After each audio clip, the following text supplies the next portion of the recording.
새해 맞아서 1월달 이 한 달이 정말 순식간에 지나간 느낌입니다. 2월달은 여러분 아시는 대로 며칠이 더 적기 때문에 아마 더 빨리 지나갈 것이라고 생각되어집니다. 세월을 아끼시고 더욱 하나님을 기쁘시게 하는 참된 예배자들로 주님 앞에 서게 되시기를 축복합니다. 오늘 2월 첫 주일 예배 말씀을 통해서도 하나님의 은혜가 넘치시기를 축복합니다. 우리 옆에 있는 분들과 인사하겠습니다. 예수님 한 분으로 충분합니다. 한 번 더 인사하겠습니다. 성도님은 복받은 사람입니다.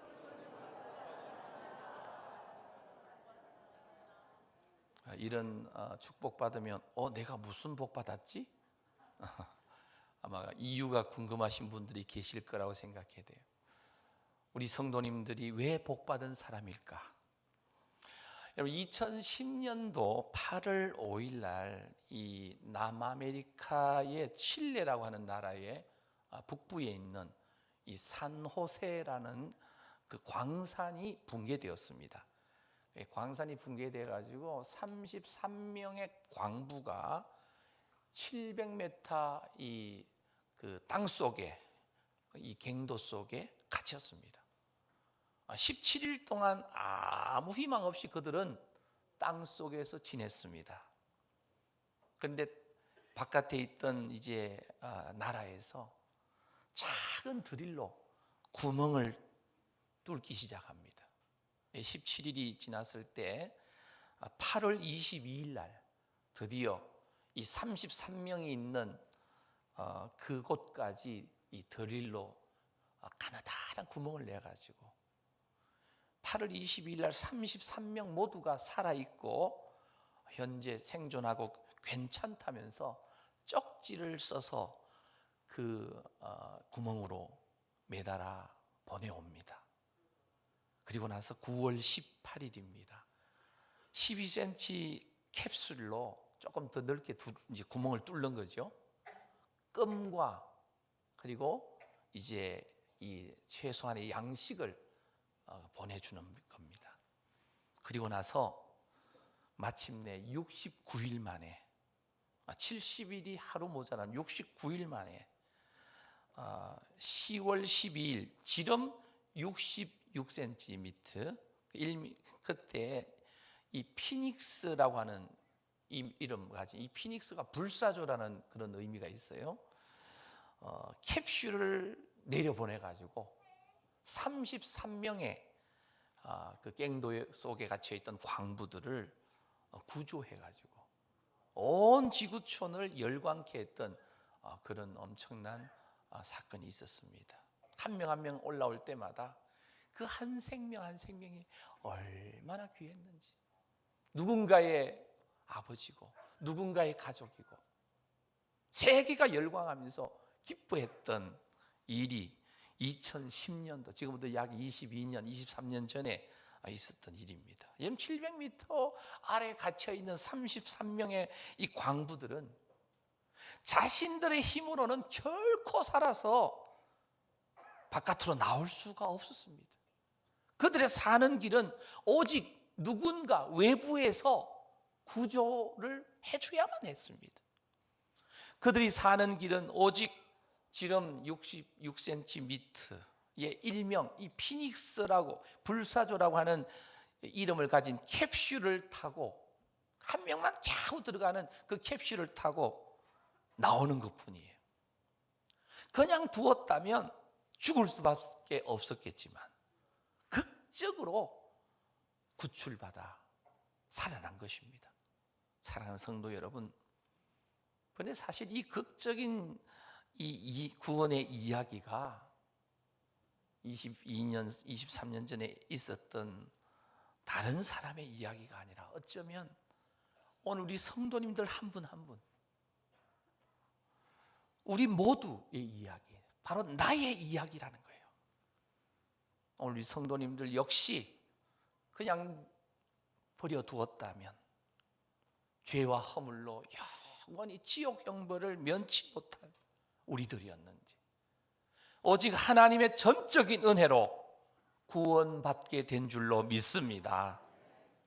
지난 1월 한 달 동안에 이 출애굽기와 민수기의 그 본문 말씀을 통해 가지고 하나님께서 택하신 이 백성들을 유월절 어린 양의 희생으로 구원, 이 출애굽시키시고 광야를 거쳐서 하나님께서 약속하신 젖과 꿀이 흐르는 가나안 땅으로 인도하시는 여정을 살펴보았는데요, 이 출애굽을 받은 이스라엘 백성들이 광야에서도 분명히 십자가의 그 보혈의 은총, 다시 말하면 유월절 어린 양 희생으로 출애굽을 했고, 광야에서도 구름 기둥 불 기둥으로 늘 함께 하셨던 그 하나님의 임재 가운데 있으면서도 끝없이 원망하고 불평하고 불순종하는 이스라엘 백성들이었지만, 변치 않는 하나님의 은혜와 사랑, 그 사랑이 믿음의 조상이었던 아브라함과 맺었던 그 언약의 그 신실함을, 언약을 지키시기 위해서 끝까지 책임지시는 하나님 아버지의 그 모습을 우리가 지난 한 달 동안 살펴보았습니다. 이번 2월 달에 이 살펴볼 주제는 놀라운 하나님의 은혜입니다. 하나님께서 베풀어 주신 그 놀라운 은혜에 대해서 짧은 이 한 달이지만 4주 동안 이렇게 살펴보려고 합니다. 지금 교회에서 신앙생활 하면서 자주 듣는 이 사용하는 단어가 있다면 우리 교회에서는 주로 구원이라는 단어, 그리고 은혜라는 단어, 믿음이라는 단어일 겁니다. 이런 구원과 이 은혜와 믿음은 사실 우리 기독교 신앙의 본질을 보여주는 상징적인 단어들입니다. 사실 구별된 하나님의 백성으로 살아가는 오늘 우리 모든 성도님들의 현재 상황을 보여주는 대표적인 단어가 바로 구원이라는 단어, 그리고 은혜라고 하는 단어, 그리고 믿음이라는 단어입니다. 그래서 우리의 찬송회나 또 우리의 찬양, 어떤 복음성가 가사에 보면 구원에 관한 노래도 많고 은혜에 대한 찬양도 많고 믿음에 대한 찬양이 많은 것을 봅니다. 우리가 열심히 하나님의 은혜를, 그 구원의 은혜를 찬양했는데, 내가 찬양하면서 하나님의 은혜가 무엇이지? 하면서 궁금해할 때가 많아요. 깨닫지 못할 때가 많아요. 하나님의 은혜가 무엇입니까? 바로 하나님의 은혜는 죽을 수밖에 없는 우리들이 절대적인 하나님의 은총으로 구조받은 겁니다. 출애굽받은 거예요. 산호세 그 700m 이 땅 밑 그 갱도보다도 더 깊은 지옥 형벌에서 오늘 저와 여러분들을 구원하여 주신 줄로 믿습니다. 그 구원해 주신 오직 은혜로 구원받은 것에 대한 감사와 찬양 그 자체가 바로 예배라고 하는 거예요. 사랑하는 성도 여러분, 오늘 이렇게 복되고 귀한 거룩한 주일이에요. 이 자리에 있지 않고 세상의 다른 곳에 가 있는 사람이 얼마나 많아요.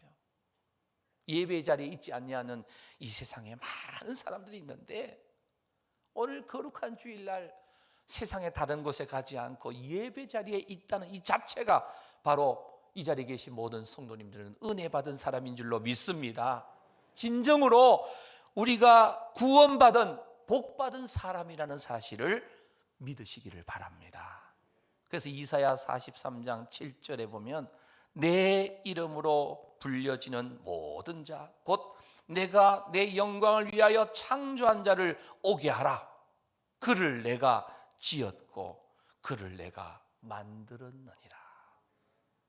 모든 사람은 하나님을 예배하는, 찬양하는, 하나님을 자랑하고 하나님을 높이는 예배자로 하나님께서 창조하셨다는 사실을 믿으시기를 바랍니다. 사실 예배는 아무나 드릴 수 있는 게 아니에요. 내가 오늘 예배 자리에 나의 힘으로 나온 것 같지만 사실은 예배 자리는 하나님께서 은혜로 불러주신 사람만 이 자리에 나올 수 있는 줄로 믿습니다. 그래서 진정 하나님의 은혜로 구원받은 사람들만이, 또 언약의 백성들만이, 택함받은 사람들만이 하나님 앞에 예배로 영광 올려 드리는 줄로 믿습니다. 시편 50편 5절에 보면 이르시되 나의 성도들을 내 앞에 모으라. 우리가 지금 주님 앞에 모인 줄로 믿습니다. 내 앞에 모으라. 우리 보좌 앞에 모였네. 함께 주를 찬양하며. 그래서 나의 성도들을 내 앞에 모으라. 그들은 뭐로? 제사로 나와. 나가 누굽니까? 하나님이 말씀하시니까 하나님과 뭐한 사람들이다? 언약한 사람들이다. 여기서 제사라는 단어가요, 구약의 제사는 신약의 예배를 말해요. 여러분, 구약의 제사는 소를 잡고 양을 잡고 염소를 잡고 비둘기를 잡아서 피로 올려드리는 제사였습니다. 근데 오늘 우리 드리는 이 예배는 피가 없는 것처럼 보이죠. 그런데 오늘 우리가 드리는 이 예배도 피가 있어요. 무슨 피가 있느냐? 마지막 대제사장이 되시고 마지막 유월절 어린 양이 되시는 우리 구주 예수님이 단번에 제사의 제물 되어 주셔서 오늘 저와 여러분들을 위해서 십자가 위에서 못 박혀서 희생 제물 되어 주셨기 때문에 오늘 그 예수님의 그 보혈의 피를 힘입어서 예배 자리에 나와서 앉아 있는 줄로 믿습니다. 이 은혜만 생각하면 우리 눈물이 글썽할 수밖에 없어요. 언제부턴지 구원의 감격을 잊어버리고 살고 있지는 않습니까? 예수님께서 십자가에서 못 박혀서 피 흘려 우리를 위해서 죽어주신 이유가 우리가 하나님을 영화롭게 하고 하나님을 찬양하고 하나님을 예배하도록 하기 위해서 우리 주님께서 십자가의 희생제물 되어 주신 줄로 믿습니다.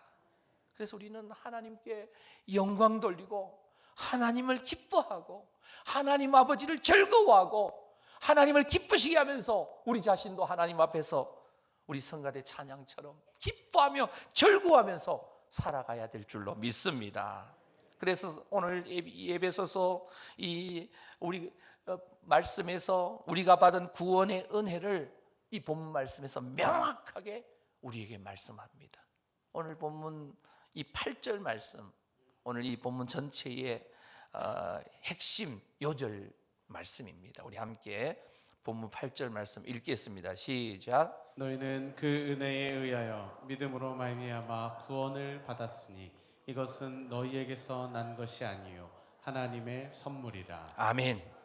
이 말씀은 예수 그리스도를 믿는 모든 성도들은 꼭 암송해야 되는 말씀이에요. 요한복음 3장 16절 말씀과 함께 꼭 암송해야 되는 말씀이에요. 너희는 그 은혜에 의하여 믿음으로 말미암아 무엇을 받았다고요? 구원을 받았으니 이것은 너희에게서 난 것이 아니고 하나님의 뭐라고요? 선물이라. 구원은 오직 하나님의 은혜로 받은 선물인 줄로 믿습니다. 바울은 이 구원에 대해서 말씀하면서 우리의 구원이 어떻게 이루어졌는지, 그러면서 구원받기 전의 상태와 구원받은 이후의 우리의 상태를 비교하면서 우리에게 알려줍니다. 우리가 오직 하나님의 은혜로 구원이라는 선물을 받기 전에 우리가 어떠한 상태에 놓여 있었는가? 오늘 본문 1절부터 3절 말씀에 보면 크게 5가지로 말씀합니다. 이 1절에 보면 허물과 죄로 뭐 했었다고요? 죽었었다. 죽을 뻔했다가 아니고 죽었었답니다. 죽을 뻔했다 이 말은 안 죽었다는 뜻이고요. 죽었던 하면 완전 죽었다라는 거예요. 소망이 없다는 거예요. 에스겔에 있는 이 마른 뼈와 같이 전혀 생명이 없는 상태. 1절 그 상태였다는 거예요. 2절에 보면 그때 세상 풍조를 따라갔다. 세상의 바람, 세상의 물결 따라 휩쓸려 다녔다는 거예요. 오늘 오직 은혜로 받은 구원에 속한 자들이 아니었다면 예배 자리에 있지 않고 세상 분위기 따라, 세상의 바람 따라, 유행 따라, 물결 따라, 탕류 따라 그냥 휩쓸려 내려가는 우리의 모습이었다는 거예요. 2절 말씀에 보면 그때는 세 번째 공중권세 잡은 자, 곧 마귀를 따라다녔대. 마귀의 종이었다는 거예요. 예수 믿기 전에 사탄이 시키는 대로, 마귀 귀신이 시키는 대로, 악한 영들이 시키는 대로 따라갔다는 거예요. 3절에 보면 육체의 욕심을 따랐다. 육체의 욕심. 육체의 욕심이 뭐예요? 육체의 욕심. 정욕을 따라 살았다는 거예요. 자기 마음대로 육신의 소욕을 따라 살았다는 거예요. 그래서 결국 이 3절 끝부분에 보면 본질상 뭐의 자녀였다고요? 진노의 자녀였다는 거예요.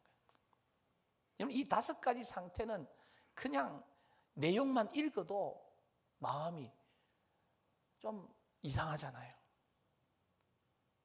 우리가 예수님 만나기 이전, 오직 은혜로 받은 구원에 이르기 전에 우리의 상태가 이 5가지 상태에 빠진 상태였는데 그 결과는 하나뿐이에요. 멸망뿐이에요.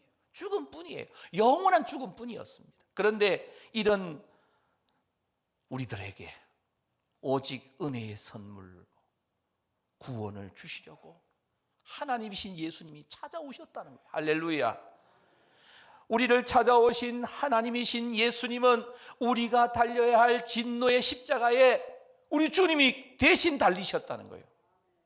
우리가 흘려야 될 피를 예수님께서 대신 흘려주셨다는 사실입니다. 예수님께서 흘리신 그 피로 우리는 죄사함의 은총을 힘입고 구원에 이르게 된 줄로 믿습니다. 그래서 예수님의 피를 보배로운 피라 그러죠. 줄여서 영어 이 한문으로 표기하면 보혈이라고 말합니다. 보배로운 피, 보혈. 주의 보혈은 능력이 있는 줄로 믿습니다. 십자가에 설리신 예수님의 그 보혈은 우리에게 죄사함의 은총을 허락하실 뿐만 아니라 그 보혈의 능력이 우리를 모든 이 사망에서 건져주셨고 모든 병마와 모든 영원한 죽음에서 우리를 해방시켜 주신 줄로 믿습니다. 우리는 오직 하나님의 은혜로 구원받은 사람들입니다. 오늘 1절 말씀에 그는 허물과 죄로 죽었었는데 너희를 뭐 하셨다고? 살리셨도다. 5절에도 보면 허물로 죽은 우리를 그리스도와 함께 뭐 하셨다고요? 살리셨다. 살리셨다는 말이 뭐예요?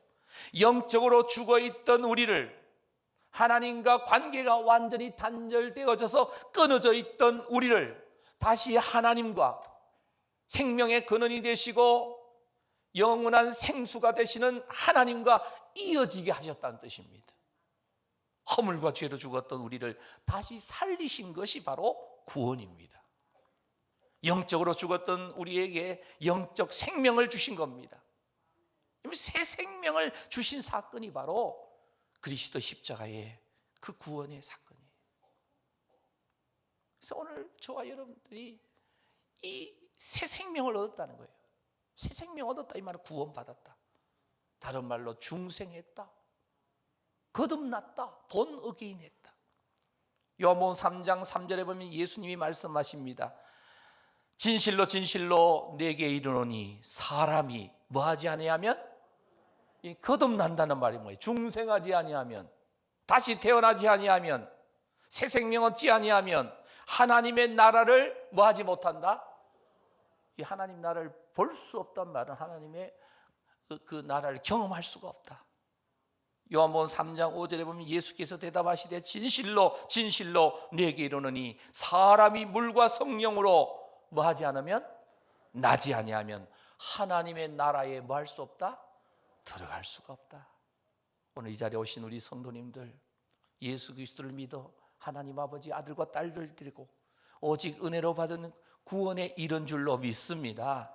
그래서 오늘 이 자리에 계신 모든 성도님들은 지금 이 순간에 내가 하나님의 부르심을 받아도 영원한 천국에 입성하게 되는 줄로 믿습니다. 땅에서는 현세 천국을 경험하고 심령 천국이죠. 죽어서는 영원한 저 천국, 젖과 꿀이 흐르는 약속의 가나안 땅, 하늘 천국에 반드시 들어가게 될 줄로 믿습니다. 그래서 바울은 이렇게 증거합니다. 오늘 본문 4절 5절 말씀입니다. 우리 함께 읽겠습니다. 긍휼이 풍성하신 하나님이 우리를 사랑하신 그 큰 사랑을 인하여 허물로 죽은 우리를 그리스도와 함께 살리셨고 너희는 은혜로 구원을 받은 것이라. 아멘. 여기 보면 우리를 오직 은혜로 구원의 선물을 주신 그 하나님 아버지의 위대하심을 세 가지 단어로 이 4절 5절에 표현하고 있습니다. 첫째 단어가 긍휼이라는 단어예요. 두 번째 단어가 사랑이라는 단어예요. 세 번째 단어가 은혜라는 단어예요. 긍휼이 뭐예요? 긍휼. 간단하게 설명하면 불쌍하게 여기는 것을 긍휼이라 그래요. 그런데 이 긍휼의 원어적인 뜻은 뭐냐면 저 사람은 자신의 죄과 때문에 마땅히 저주받고 망해야 되는데 그 망해야 되는 저주를, 진노를 유보하는 것을 긍휼이라고 그럽니다. 여러분, 죄 때문에 우리는 죄의 삭선 사망이기에 하나님의 진노 앞에는 아무도 살아날 수가 없었습니다. 그런데 긍휼에 풍성하신 하나님께서 우리를 불쌍히 여기셨기 때문에 우리에게 내릴 그 지옥 형벌의 진노가 유보됐는데, 그 유보되었다는 그 의미가 바로 긍휼이라는 단어예요. 사랑이라는 단어. 사랑 누가 말했나? 이런 사랑, 성경에서 하나님의 사랑을 말하면 항상 사용하는 원어적인 단어는 아가페 사랑이에요. 아가페 사랑. 사랑의 여러 종류가 있어요. 아가페 사랑, 필레오 사랑, 에로스 사랑, 스톨게 사랑, 이런 사랑이 있는데 성경에서 주로 말씀하시는 하나님의 사랑은 아가페 사랑, 무조건적인 사랑. 이 무조건적인 사랑을 다르게 표현하면 나의 유익을 구하는 것이 아니라 상대방의 유익을 구하는 삶. 이기적인 삶이 아니라 이타적인 삶을 사는 사람의 사랑. 그게 아가페적인 사랑이에요. 자신의 유익이 아닙니다. 나보다도 다른 사람. 세상 사람들은 다 이기적으로 자신의 유익만을 위해서 살지만 하나님의 긍휼하심을 입은 하나님의 사람들은, 또 긍휼에 풍성하신 하나님은 하나님 자신의 유익을 구하시는 분이 아니시고 하나님은 언제나 택한 자녀들, 부모님의 심정이 그렇잖아요. 자나깨나 부모님들의 마음은 자녀들에게 눈이 가 있어요. 하나님 아버지가 바로 자녀 삼아주신 우리들에게 늘 관심이 가 있다는 사실을 믿으시기를 바랍니다. 그래서 긍휼과 사랑, 세 번째가 은혜라는 단어예요. 이 세 가지 단어를 그냥 단어만 들어도 어때요? 긍휼, 가슴이 뭉클하지 않아요? 사랑, 이기적인 사랑이 아니라 이타적인 사랑, 다른 사람의 유익을 구하는 사랑이라는 단어만 들어도 뭉클해지지 않아요? 은혜라는 단어, 뭐 두말할 것 없죠.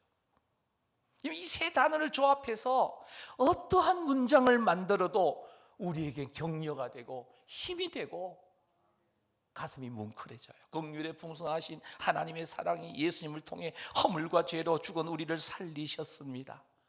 은혜라는 단어를 써서 은혜가 풍성하신 하나님의 사랑이 육체의 욕심을 따라 살다가 망한 우리를 다시 살려주셨습니다. 하나님의 긍휼과 사랑이 나를 찾아온 것은 전적인 하나님의 은혜인 줄로 믿습니다. 이 은혜가 얼마나 크고 놀라운지 아무리 찬양하고 아무리 감사해도 그 은혜를 다 갚을 수가 없는 것입니다. 그래서 오늘 본문 6절에 보면 또 함께 일으키사 그리스도 예수 안에서 함께 하늘에 앉히시니, 이러면 5절 6절에 세 번씩이나 함께라는 단어가 등장해요. 그리스도와 함께 5절에 보면 살리시고, 6절에 그리스도와 함께 뭐 하시고? 일으켜 주시고, 그리스도와 함께 하늘에 뭐 해주셨다고요? 앉혀주시는. 할렐루야. 이 함께라는 단어, 이 단어만 들어도 이 함께라는 단어 하면 푸근해지는 거예요. 우리 함께 천국 갑시다. 우리 함께 주님을 찬양합시다. 우리 함께 주님을 예배합시다. 장로님과 함께, 권사님과 함께, 우리 집사님과 함께, 성도님들과 함께, 내 자녀들과 함께, 우리 영아부 유치부 어린 생명들과 함께, 이 함께라는 단어 자체가 마음이 풍성해지고 푸근해지는 거예요. 저는 우리 송호교회 모든 세대가 함께 가정 예배 드리면서 하나님을 높여드리고 온 교회가 함께 하나님의 나라 확장을 위해서 생명을 살리는 일에 이기적인 삶이 아니라 이타적인 하나님의 사랑을 나타내 보여주는 우리 송호교회 공동체 되어지기를 주님의 이름으로 축복합니다. 하나님 아버지는 본질상 진노의 자녀였던 우리들에게 진노를 내리지 않으셨어요. 긍휼히 여기셨습니다. 우리를 끔찍히도 사랑해 주셨습니다. 하나밖에 없는 외아들을 우리에게 주시기까지 우리를 사랑하여 주셨습니다. 우리의 유익을 위해서 우리를 다시 살리시기로 작정하시고 그 일을 행하여 주셨다는 사실이에요. 예수님의 십자가와 부활을 믿을 때에 허물과 죄로 죽었던 우리가 다시 살아나게 되는 줄로 믿습니다. 그래서 예수님과 함께 살아나고 예수님과 함께 일어나고 예수님과 함께 하늘에 앉게 되는 줄로 믿습니다. 이 함께라는 단어, 우리가 평소에 예수님과 연합하였다, 예수님과 하나 되었다는 말을 우리가 많이 사용했죠. 예수님의 죽으심이 나의 죽음이고 예수님의 그 부활이 나의 부활이고 예수님의 생명이 나의 생명이고 예수님의 승리가 바로 나의 승리가 되는 줄로 믿습니다. 이 함께라는 단어가 성립하는 거예요. 그래서 구원은 영적으로 죽었던 사람이 다시 살아나는 사건입니다. 구원은 영적으로 부활하는 겁니다. 구원은 그동안 죄 가운데 살던 사람이 새 생명을 얻어서 새 삶을 성령님과 함께 시작하는 영적인 사건입니다. 사랑하는 성도 여러분, 오직 은혜로 받은 놀라운 구원을 내가 확신하는지 우리 자신에게 질문해 봐야 돼요. 여러분들 은혜로 구원받은 사실을 믿습니까? 이 사실에 자신 있게 아멘이라고 대답해야 됩니다. 오직 은혜로 받은 이 놀라운 구원을 진실되게 감사하며 찬양하며 예배하며 살아가고 계십니까? 사도 바울은 이와 같은 구원이 우리의 힘이나 능력이나 노력으로 이루어지는 것이 아니고 절대적인 오직 하나님의 은혜로 구원받았다라고 오늘 우리가 읽었던 이 본문 말씀에서 분명히 이야기합니다. 오직 은혜로 구원받았다. 이 5절 하반절에 보면 허물로 죽은 우리를 그리스도와 함께 살리셨고 하면서 괄호를 쳐서 너희는 은혜로 구원을 받은 것이라. 5절에 분명히 말합니다. 허물로 죽은 우리를 그리스도와 함께 살리셨다. 은혜로 구원받았다. 은혜라는 말은 다시 한번 설명하면 받을 만한 자격이 전혀 없는 사람에게 베푸는 호의를 가지고 은혜라 그래요. 우리는 하나님께 은혜 받을 만한 자격이 전혀 없는 사람이에요. 오히려 저주를 받아서 이 지옥 형벌을 받아야 마땅했는 우리들입니다. 그런데 하나님께서 우리를 긍휼히 여기셨습니다. 불쌍히 여기셨습니다. 우리를 너무나 사랑해 주셨습니다. 그래서 독생자 예수님을 보내셔서 우리를 위해서 십자가에 돌아가게 하시고 우리를 구원하여 주셨다는 사실입니다. 그래서 그것이 하나님의 은혜다라고. 그래서 오늘 본문 8절 9절 말씀을 통해서 사도 바울은 더 분명하게 우리에게 말씀합니다. 우리 8절 9절을 다시 한번 우리가 암송하는 마음으로 함께 읽겠습니다. 시작. 너희는 그 은혜에 의하여 믿음으로 말미암아 구원을 받았으니 이것은 너희에게서 난 것이 아니요 하나님의 선물이라. 행위에서 난 것이 아니니 이는 누구든지 자랑하지 못하게 함이라. 아멘. 그 은혜에 의하여 믿음으로 말미암아 구원을 받았다. 이건 너희에게 난 게 아니다. 하나님의 뭐다? 선물이다. 죄인된 우리가 구원받을 수 있는 방법은 오직 예수 그리스도를 믿는 믿음밖에 없습니다. 그런데 이 믿음은요 바로 하나님의 은혜로 주어지는 거예요. 세상 사람들이 믿는 믿음은 내가 믿습니다 하면서 어떤 다른 어떤 우상을 믿는 거예요. 그런데 그 우상을 믿는 이유가 나의 안위와 나 자신을 위해서 믿어요. 그런데 우리 기독교 신앙은 내가 믿습니다 하고 믿어지는 게 아니에요. 하나님께서 이 믿음을 은혜의 선물로 주셔야만 예수 그리스도가 확실하게 진실되게 믿어지는 줄로 믿습니다. 그래서 세상의 타 종교와 기독교 신앙의 믿음은 완전 다른 거예요. 하나님이 주신 선물로 이 믿음이 주어졌고, 이 믿음이 바로 은혜의 선물인데, 그 믿음으로 하나님께서 구원을 우리에게 허락하여 주신다는 거예요. 이 선물은 뭐예요? 값을 전혀 치르지 않고 거저 받는 게 선물이잖아요. 우리가 구원받기 위해서 우리가 어떤 값을 전혀 치르지 않았습니다. 우리 편에서는. 그러나 하나님 편에서는 엄청난 값을 치르셨습니다. 하나밖에 없는 외아들을 십자가에 달려 죽이시기까지. 우리는 얼마짜리냐면 예수님만큼, 예수님짜리예요. 예수님의 그 가치, 예수님의 그 모든 그것을 대신하는, 예수님을 포기하고 우리를 구원하신 그 하나님의 사랑의 그 놀라운 값이 치러졌다는 사실을 믿으시기를 바랍니다.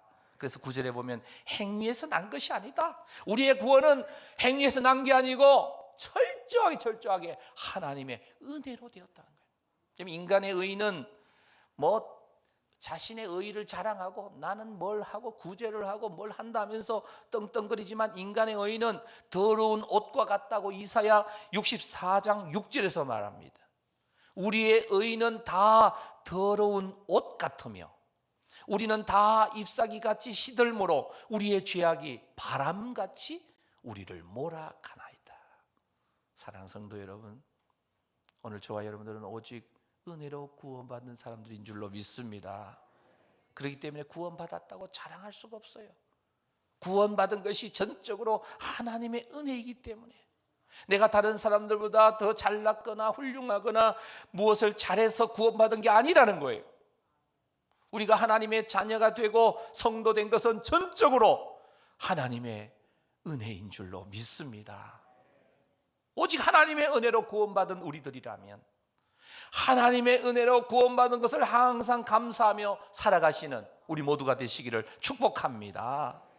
그래서 하나님의 선물로 놀라운 구원의 은혜를 받았다면 우리의 삶이, 우리의 실질적인 현실의 삶이 달라져야 됩니다.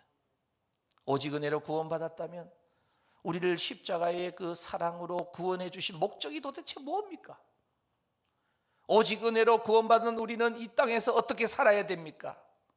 하나님께서 우리를 구원하신 목적이 무엇인지를 사도 바울은 분명히 오늘 본문에서도 말씀해 주세요.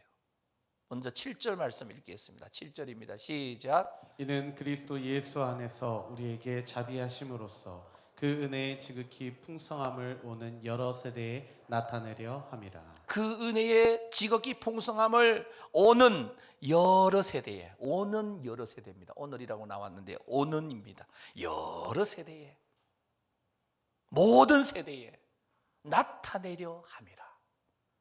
그래서 할아버지 할머니로부터 손자 손녀들까지 한 자리에 모여서 함께 예배드리고 가정 예배드리고, 정말 그리스도 예수 안에서 우리에게, 우리 가정에 임하신 자비하심, 그 은혜의 긍휼의 풍성하심, 그 사랑, 그 모든 그 은혜들을 모든 세대, 모든 가족들에게 나타내 보여줘야 됩니다. 부모로서 나에게 주신 자녀들에게 그 은혜의 풍성하신 그 하나님의 그 은혜를, 하나님을 보여줘야 됩니다. 나타내 보여주셔야 됩니다. 내가 너무나 큰 은혜를 받았기 때문에 나의 사랑하는 자녀들에게 이 은혜를 흘려 보내야 된다는 것입니다. 자녀들, 어린 자녀들 보면 예쁘긴 하지만 아직도 부족하기만 하고 어딘가 미흡해 보이고 앞으로 잘 살아갈까 이런저런 마음이 들 것입니다. 그러나 은혜와 긍휼에 풍성하신 그 하나님의 사랑으로 나의 사랑하는 자녀들을 바라볼 수 있게 되시기를 축복합니다. 나의 인생의 모든 부족함을 덮어주시고 책임지셨던 그 하나님의 사랑이 오늘 그렇게 자녀들에게 그 은혜를 흘려보내는 그 자녀들의 인생도 책임져 주실 줄로 믿습니다. 남편과 아내에게도 구원의 그 은혜의 풍성함을 나타내 보여주셔야 됩니다. 하나님의 사랑으로, 그 풍성한 사랑으로, 그 긍휼로 남편을, 아내를 바라봐야 됩니다. 배우자에게 또 나에게 임했던 그 하나님의 은혜가 임하기를 기도하면서 묵묵히 기다려주고, 이 왼수 화상 그러지 말고요, 끝까지 믿음으로 기다려주는 겁니다. 사랑보다 더 큰 것은 없습니다. 하나님의 그 풍성하신 그 긍휼과 사랑을 경험한 사람답게 사랑하는 남편에게, 아내에게도 그대로 나타내 보여주는, 그래서 가정을 천국으로 서서히 변화시켜가는 우리 모든 성도님들 되시기를 축복합니다. 그리고 부모님들에게도, 아직까지 예수님을 믿지 못하는 부모님들에게도 하나님께 받은 그 은혜와 사랑을 나타내 보여주시기를 바랍니다. 예수 믿더니만 제가 달라졌구나, 저 아들이, 저 딸이 달라졌구나, 저 며느리가, 저 사위가 달라졌구나. 부모님의 연약함을 다 감싸주시고, 나이가 들어가면서 힘이 점점 연약해지는 그 부모님들을 보면서 눈물로 아버지께 기도하면서, 때로는 어린 시절 알게 모르게 부모님의 그 어떤 거친 말로 상처 입은 것 있더라도 다 그리스도의 사랑으로 용서하는 겁니다. 용납하는 겁니다. 이해하는 겁니다. 부모님들은 먹을 것 안 드시고 입을 것 안 입으시면서 자녀들 양육하면서 인생의 무거운 짐을 지고 나아가면서 때로는 생각대로 되지 않을 때 힘겹다고 자녀들에게 이렇게 아프다고 호소하는 것이 자녀들에게 때로는 거친 말로, 다른 표현으로 나온 것뿐이에요. 눈에 넣어도 아프지 않는 자식들이죠.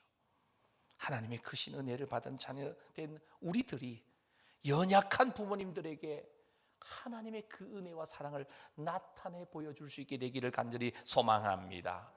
뿐만 아니라 친구들, 이웃들에게도, 직장 동료들에게도, 사업장의 직원들에게도 주님께로부터 받은 그 은혜, 얼마나 크고 풍성한지를 여러분들의 삶의 모습을 통해, 섬김을 통하여, 우리의 얼굴을 통해서 보여줄 수 있게 되기를 간절히 소망합니다. 그럴 때에 이웃들도, 우리의 친구들도, 직장 동료도, 사업장의 직원들도 내가 받은 그 놀라우신 하나님의 그 구원의 풍성함을, 그 은혜를 누리게 될 줄로 믿습니다. 특별히 할아버지, 할머니들, 손주들에게 그렇게 잘해주시잖아요. 내 자녀 키울 때는 사는 게 바빠가지고 그렇게 귀한 줄 몰랐는데, 이제 노후가 되어서 손주들 보면 내가 낳은 친자식보다 아들, 며느리, 딸, 사위가 낳은 그 손주들이 그렇게 예쁘답니다. 저는 아직 손주가 없어가지고 그 실감을 못해요. 언제나 제가 손주를 안게 될런지 모르겠습니다만은, 어쨌든 간에 우리 할아버지, 할머니, 손주들 사랑하시되 뜨겁게 내가 받은 그 은혜의 풍성하신 하나님의 그 사랑과 은혜를 이 손자, 손녀들에도 흘려보내게 되시기를 간절히 바랍니다. 그게 뭐 하는 거냐? 기도하시는 거고, 아낌없는 하나님의 사랑으로 긍휼을 베푸시는데, 내가 가지고 있던 그 오직 은혜로 받은 구원의 그 은혜를 내 아들들, 또 내 손자, 손녀들에게도 흘려보내는 그 일을 감당해야 됩니다. 그래서 모든 오는 세대에 하나님의 사랑을 나타내 보여주는 우리 성도님들의 가정이 되시기를 축복합니다. 오늘 이 10절 말씀에 보면 우리가 지으심을 받고 구원받은 목적이 하나 더 등장합니다. 10절 말씀 우리 함께 읽겠습니다. 시작. 우리는 그가 만드신 바라 그리스도 예수 안에서 선한 일을 위하여 지으심을 받은 자니, 이 일은 하나님이 전에 예비하사 우리로 그 가운데서 행하게 하려 하심이니라. 우리는 그가 만드신 바라는 이 말씀은 죄인된 우리를 하나님께서 새롭게 만드셨다는 거예요. 새로운 피조물 되게 해 주셨다는 겁니다. 고린도후서 5장 17절에 있는 대로 그런즉 누구든지 그리스도 안에 있으면 새로운 뭐라고요? 피조물이다. 이전 것은 지나갔으니 보라, 무엇이 되었다? 새 것이 되었다. 오늘 이 자리에 진실되게 영과 진리로 예배하는 우리 모든 성도님들, 주님 앞에서 새 것이 된 줄로 믿습니다. 그렇다면 하나님께서 우리를 구원하시고 새것 삼아주신 목적이 뭐냐? 그리스도 예수 안에서 무슨 일을 하며? 선한 일을 하며 살라고 구원하여 주신 줄로 믿습니다. 그래서 디도서 2장 14절에 보면 그가 우리를 대신하여 자신을 주심은, 이 말은 예수 그리스도가 십자가에 죽으심은 우리를 모든 불법에서 우리를 속량하시고 깨끗하게 하시고, 우리를 깨끗하게 하셔서 무슨 일을? 선한 일을 대충 하는, 열심히 하는 누구 백성? 하나님의 백성이 되게 하려 하심이라. 여러분들 진실되게 오직 은혜로 구원받은 것을 믿는다면 선한 일을 열심히 하는 하나님의 아들과 딸로 거룩한 백성으로 살아가게 되시기를 축복합니다. 자, 선한 일이 뭡니까? 하나님을 위하는 일이 다 선한 일이에요. 하나님의 은혜로 구원받은 성도들은 이제 나를 위해 살면 안 되고, 첫째는 하나님을 위해서 살아야 됩니다. 두 번째는 이웃을 위해 살아야 됩니다. 나 아닌 다른 사람, 내 남편과 내 자녀와 내 이웃을 위해서 살아야 됩니다. 세 번째는 자신을 위해 살아야 돼요. 그 우리는 마지막이에요. 하나님께서 기뻐하시는 일을 하며 살아야 될 줄로 믿습니다. 그래서 하나님을 위하는 일이 선한 일이고요, 또 경건하고 의롭고 진실하게 살아야 됩니다. 이 선한 일이란 말은 경건하고 의롭고 진실하게 살아야 되는데, 하나님께서 기뻐하시는 삶을 살려면 경건해야 됩니다. 의로워야 됩니다. 이 의는 자신의 의가 아니라 예수 그리스도를 닮은 의입니다. 그리고 진실해야 됩니다. 정직해야 됩니다. 속이면 안 됩니다. 불투명하면 안 돼요. 투명해야 됩니다. 그리고 선한 일이 뭡니까? 예수님을 알지 못하는 사람들을 하나님 아버지께로 인도해야 됩니다. 생명을 살려 나가는 일을 해야 된다는 거예요.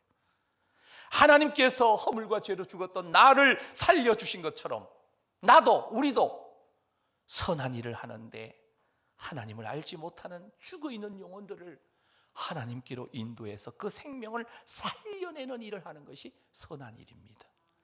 그리고 마지막, 도덕적으로도 선한 일을 해야 돼요. 세상 사람들은 선한 일을 하는 이유가 어떤 상을 받고 또 이 다음 세상에서 더 좋은 것으로 태어나거나 뭐 이런 형태로 선한 일을, 어떤 보상을 받기 위해서 하는 것이라면, 우리 믿는 성도들은 오직 은혜로 받은 구원에 감사 감격하면서 나 같은 죄인 살려주신 그 주 은혜에 놀라워하면서 하나님의 지으신 목적을 따라 선한 일을, 착한 일을 하게 되는 것입니다. 그래서 무엇보다도 하나님의 은혜로 구원받은 자들은 구제하고 선교하고 가난한 자들 돌보는 일을 대충 하면 안 되고요, 열심히 해야 된다는 거예요. 최선을 다해야 되는 거예요. 구제하는 일, 선교하는 일 해도 되고 안 해도 되는 선택사항이 아니에요. 의무적이에요.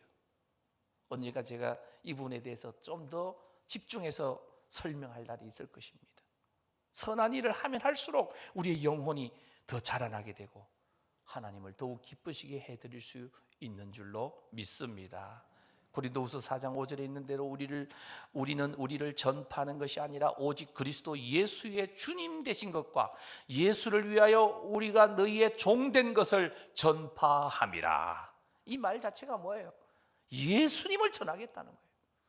우리는 오직 은혜로 받은 구원을 받은 자답게 예수님을 나타내고 선한 일을 통하여 하나님을 기쁘시게 해드리는 하나님의 사람들로 다 살아가야 될 줄로 믿습니다.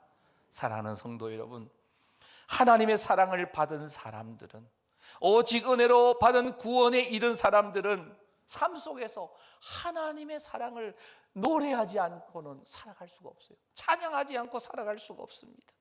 그래서 어떤 분은 찬양의 가사를 바다 같은 사랑이라고. 하나님의 사랑은요, 더럽고 냄새 가득한 오물덩어리를 다 덮어버리는 바다처럼 우리의 허물과 죄를 다 덮어주시고 씻어주신 줄로 믿습니다. 그래서 우리의 허물보다 크신 것이 하나님의 긍휼이고, 우리의 죄악보다 크신 것이 바로 하나님의 사랑입니다. 그래서 이 하나님의 사랑이 오늘 저와 여러분들을 강권하여 주셔서 천국 백성 하나님 아버지 아들과 딸 삼아 주신 줄로 믿습니다. 오직 은혜로 구원 받았습니다. 어둠 속에 헤매던 우리의 영혼들, 몰라서 갈 길을 몰라서 방황하던 우리들을 어느 날 호련히 주의 십자가 영광의 그 빛이 나를 비춰주셔서 오늘 저와 여러분들을 천국 백성 삼아 주신 줄로 믿습니다. 예수님의 그 흘리신 그 주홍빛 같은 더 붉은 그 피가 우리의 모든 죄를 그리스도의 그 피로 깨끗하게 씻어 주신 줄로 믿습니다. 그래서 완전한 하나님의 그 사랑이, 그 주님의 은혜가 우리에게 새 생명을 허락하신 줄로 믿습니다. 우리가 살아가는 날 동안에 이 은혜, 이 사랑 기억하면서 우리 남은 생애 동안 하나님을 더욱 기쁘시게 해드리고 무엇보다도 생명을 살려내고 하나님의 나라 확장에 정말 선교하고 구제하면서 생명 영혼 살리는 일에 함께 주님과 함께 온 교우가 함께 온 가족이 함께 달려가는 우리 성우 믿음의 공동체 모든 성도들과 가정이 되어지기를 주님의 이름으로 축원합니다.